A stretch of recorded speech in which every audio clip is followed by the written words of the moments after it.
Imagine a soldier beneath the merciless Mediterranean sun, armor burning against his skin, dust rising with each step, and 30 kilos of metal, weapons, and supplies weighing down his body. For the Roman legionary, there was no comfort in conquest. When the march ended, his true labor began, digging trenches, erecting walls, and preparing defenses for the night ahead. Sleep was a privilege.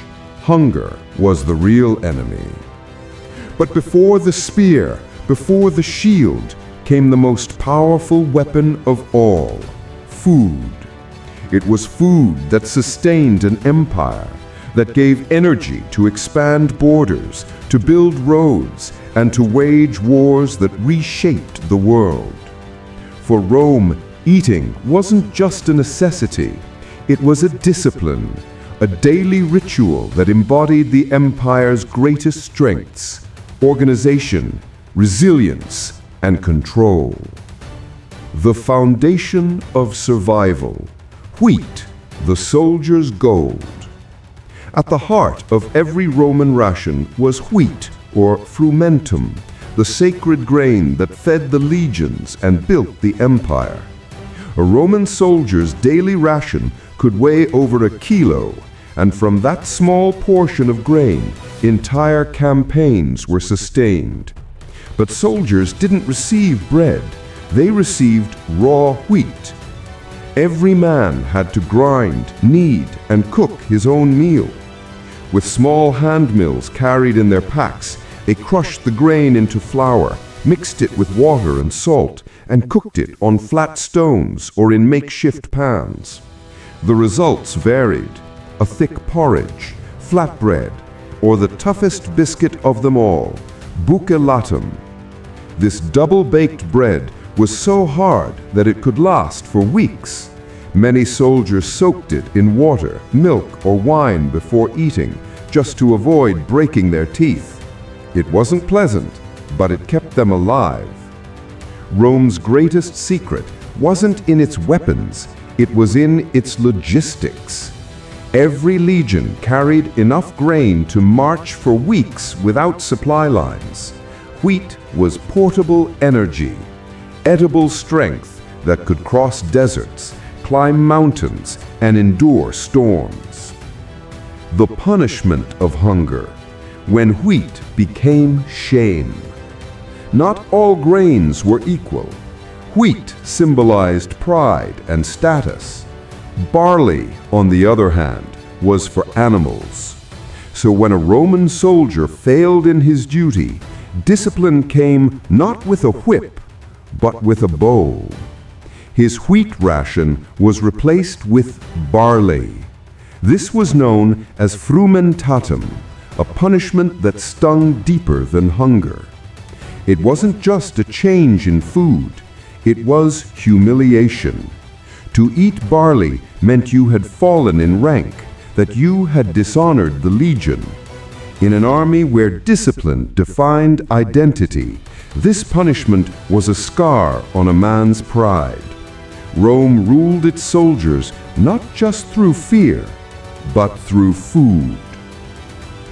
The taste of victory, meat, the forbidden luxury. If wheat was routine, meat was reward.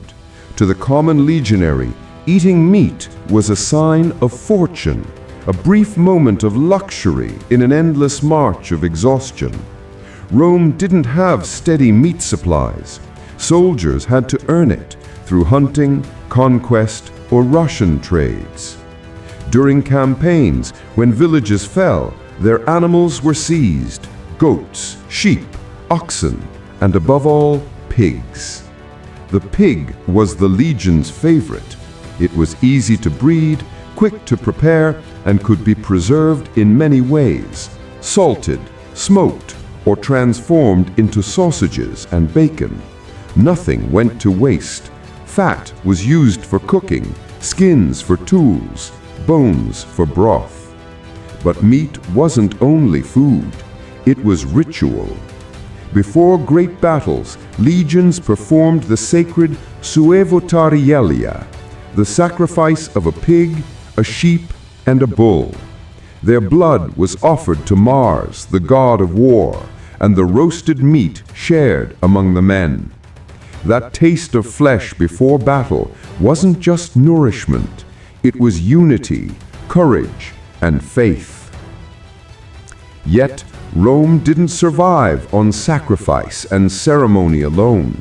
Behind every strong legion was a diet of simplicity: lentils, beans, peas, and chickpeas. These humble foods were the soldiers' true allies, rich in protein, easy to cook, and long-lasting. They were soaked overnight, boiled in water or broth, sometimes mixed with grains or wild herbs. A bowl of lentil soup was enough to march another day. Vegetables also played their part: leeks, onions, cabbages, turnips, and garlic. They grew easily near the camps, resisted spoilage, and brought color to a diet dominated by dust-colored bread. Excavations from Roman forts reveal seeds and vegetable remains, proof that even in war, men sought balance, not just survival. Fruits, cheese, and the gift of variety. Fruit was a rare treasure. Fresh produce spoiled quickly, but dried fruits, figs, raisins, and dates traveled well. They came from traders or conquered lands, offering soldiers a taste of sweetness, a memory of home. Ancient historians told stories of commanders reviving tired troops by giving them dried figs, a small act of kindness that restored morale more than any speech could. Among Rome's most beloved foods was cheese. Light, nourishing, and enduring, cheese was the perfect soldier's snack. No fire, no tools, no time required. Just a piece of solid milk that could last weeks. Roman camps even found cheese-making tools, showing how soldiers made their own supplies between battles. The white gold, salt, and the price of loyalty. Then came the most precious ingredient of all, salt. It preserved meat, flavored food, and even became a form of payment. Some historians say the word salary comes from salarium, the allowance soldiers received to buy salt. To a Roman soldier, salt wasn't seasoning, it was survival. Without it, food spoiled, health declined, and the march stopped. Salt was power in crystal form, the invisible foundation of empire. The liquid fire, olive oil, Rome's lifeblood. If salt preserved life, olive oil enhanced it. Every Roman campaign carried amphoras filled with oil, not only for cooking, but for cleaning, healing, and worship. They rubbed it on their bodies after battle, mixed it with herbs to treat wounds, and used it to light lamps in the darkness of foreign lands. Wherever Rome went, olive oil followed, flowing like liquid gold across the empire's arteries. The invisible soldiers, logistics, and discipline. Behind every legion's victory was a silent army of workers, cooks, and logisticians. They didn't wield swords, they wielded order. They built granaries, stored oil, managed water, and calculated daily rations with mathematical precision. Without them, Rome's legions would have starved in glory. Food wasn't just sustenance, it was strategy. Each meal symbolized Rome's unmatched discipline, its ability to turn chaos into structure, hunger into strength. The Roman diet wasn't a feast, it was a formula for empire. The Roman army did not conquer the world by strength alone. Its power lay in something far more subtle: control. Control over land, over time, over men, and even over hunger. A legion was a living organism, a machine of flesh, iron, and discipline. Every heartbeat, every movement, every bite of food served a purpose. Nothing was random, not even the way a soldier ate. Food as obedience, the ritual of order. Each Roman soldier ate at specific hours, under the same rules, in the same sequence. There were no personal meals, no individual feasts. Food was distributed by rank and portion, rationes. Even eating was a form of training, a lesson in patience, equality, and unity. When the signal horn echoed through the camp, soldiers sat in tight groups, usually 8 to a tent, a contubernium. They cooked, ate, and cleaned together. That simple act of breaking bread side by side forged loyalty stronger than any oath. Rome understood that the belly could rebel before the mind, so it ruled both with the same precision. The architecture of feeding an empire. Feeding tens of thousands of soldiers across continents was no small feat. Every Roman camp, from Britain's misty fields to the deserts of Syria, was built around the same logic: efficiency. Granaries, horea, stood near the center, elevated from the ground to keep grain dry and safe from rats. Water channels and wells were placed strategically, guarded day and night. Ovens, mills, and kitchens were assembled with military precision, allowing a full legion to eat within hours. The frumentari, soldiers turned supply officers, maintained constant records: how much grain arrived, how much was ground, how much remained. In Rome, chaos was treason. Even hunger was organized. The fire of the camp, where meals forged brotherhood. When night fell, the campfire became the heart of the legion. Men sat around the flames, sharing stories, sharpening swords, roasting meat, and baking bread. The glow of the fire turned strangers into brothers. But food was not only fuel, it was bonding. A shared loaf of bread could heal rivalries faster than any order from a centurion. And for a moment, between battles and marches, they could remember they were human. But even there, rules applied. No soldier could eat before the officers. No one could waste food. Even joy had its hierarchy. The science of sustenance, measuring strength. Rome treated food like mathematics. Every portion was calculated. Every calorie counted long before the concept existed. They knew that an army marches not on courage, but on consistency. An average legionary consumed about 3,000 to 4,000 calories a day, mostly from grains and legumes.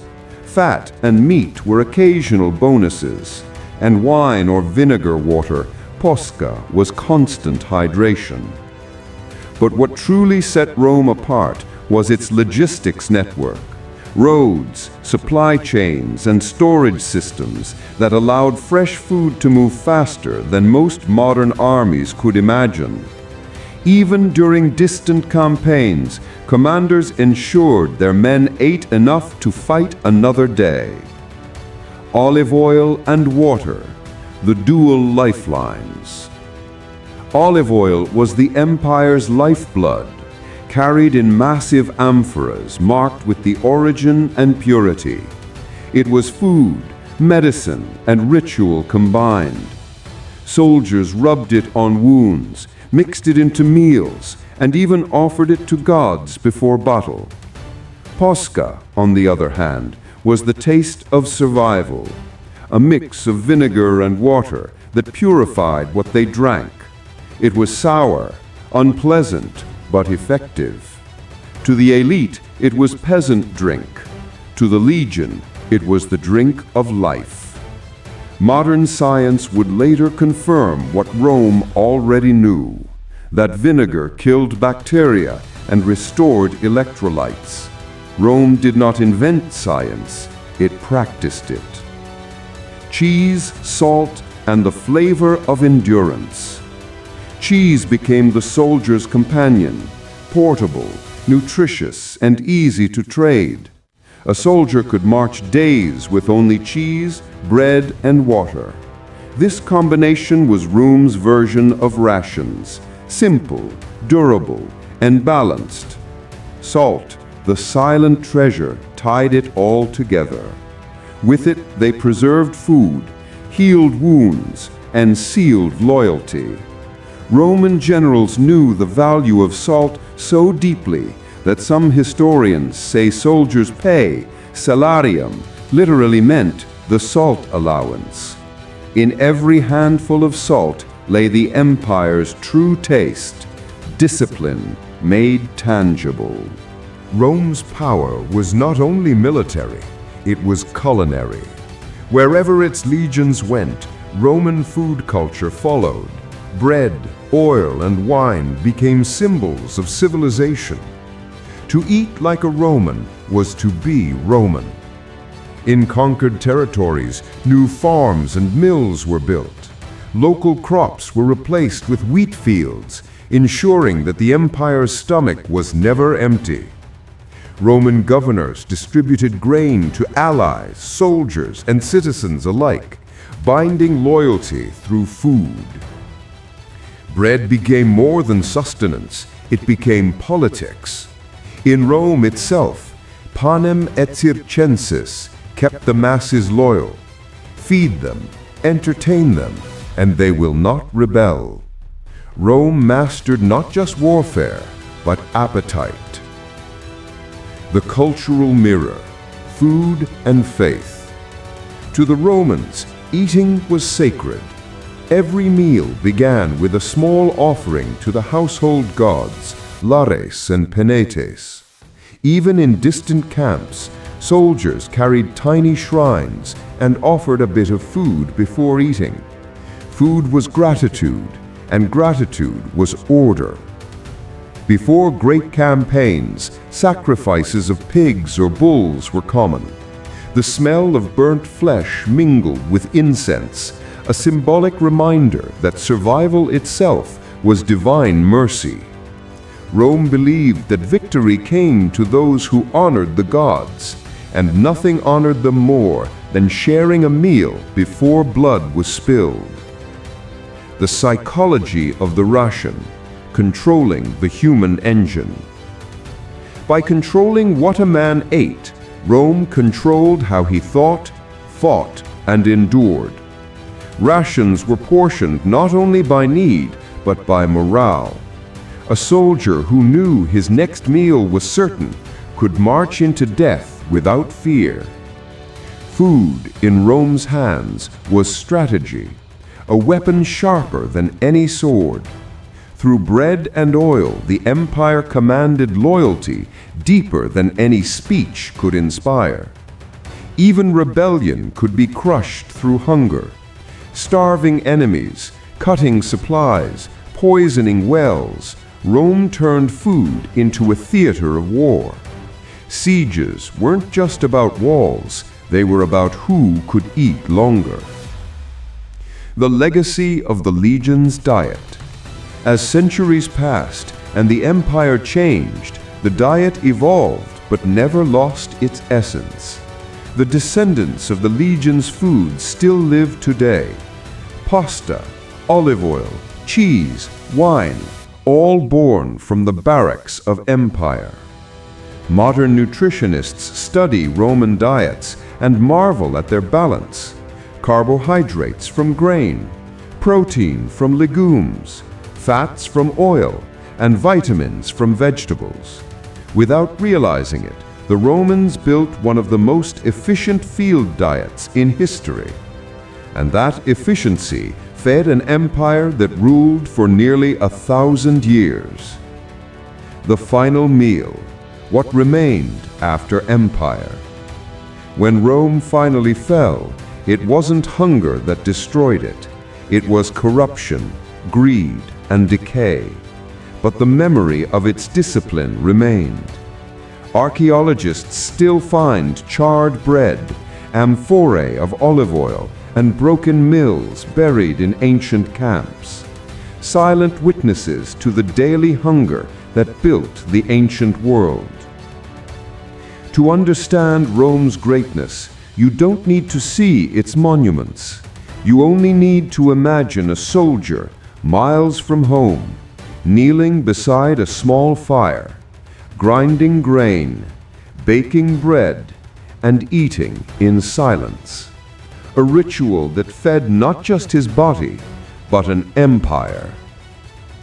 So the next time you hear of Caesar's victories or Rome's legions, remember this: they marched not only with courage, but with consistency.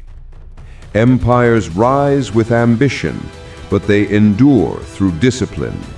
And sometimes that discipline is nothing more than a soldier sharing bread under a foreign sky.